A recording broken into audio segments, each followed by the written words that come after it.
Hello coders, and welcome to How to Fix. In today's video, we'll be focusing on a new bug that you might find challenging to solve. So without further ado, let's dive into today's bug. Now, let's execute code 1 to generate the error and observe what happens. Here's a detailed analysis and the remedy for this problem. Please pause the video to read the explanation. Let's adjust the code now and watch the outcome it yields.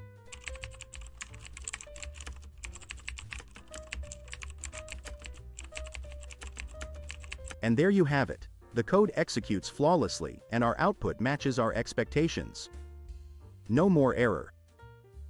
That's the end of today's lesson. If you found this walkthrough practical, don't forget to press the like button and subscribe to our channel for more code repair videos. Stay enthusiastic, keep advancing, and happy coding everyone.